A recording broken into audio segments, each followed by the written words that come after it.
PBGM Missoula. This is Missing Zhongguo. We're now in Beijing, actually in a beautiful park called Yuan.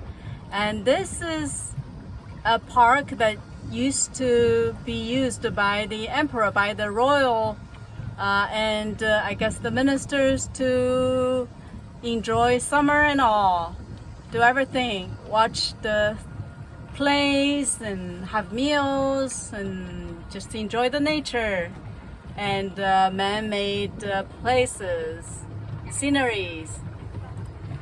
So Mr. C, you're riding the boat, you're driving it, right? I'm driving the boat. What do you think? It's okay. It's a little bit unruly, the steering. It doesn't quite go exactly where it should go. But that's okay.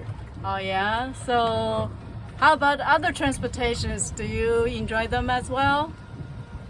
Sometimes the subway is, if the subway is not crowded, it's very nice, very air conditioned. Anything with air conditioning is good, even if it's destroying the planet. But that's okay. I mean, it's not okay, but it's okay. And the bus system's very good. The bus system and the subway systems are very good. They're very cheap. It's maybe 30 cents to take a ride on either the subway or the bus. Right. And it goes all over the city, so that's good. It's a very thorough system. So I would say the transportation. Of course, I talked about the scooter culture in the previously, and the car situation, the traffic situation is a little bit scary. They don't have a lot of traffic rules, and so it's up to people to negotiate on the road. Yeah, right. Because it's still like China is still a new country of having all kinds of cars. Oh yeah. Yeah, so it takes time for them to figure that out.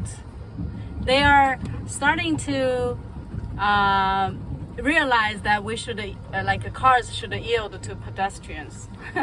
Yes, they're starting to realize that. Right, and then they still need to know, go straight, should go first, and then if the front crossing the road car didn't disappear, you have to wait behind the line, right? Until they're gone, you can start crossing. Otherwise, everybody's gonna crowd the crossroads, and nobody gets to go.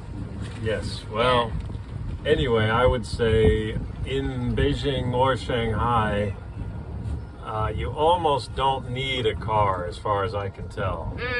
But you told me that Beijing, there's many residents are starting to feel like the city is so big, they need to have a car, which reminds me of what happened in Los Angeles. Oh yeah. And Los Angeles had to spend many years cleaning up its smog. So I hope Beijing can work this out before it gets to the point that it got to in Los Angeles. Beijing has been controlling the car plate issuance. So, like one of my friends, they have been trying to get the lottery to own a plate for 10 years, but they can't.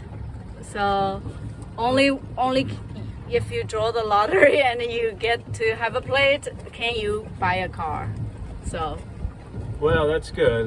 Like I said, I think that the public transportation is good enough and it's cheap enough that a car is not really necessary. The only time a car is necessary is if you have to be someplace extremely fast.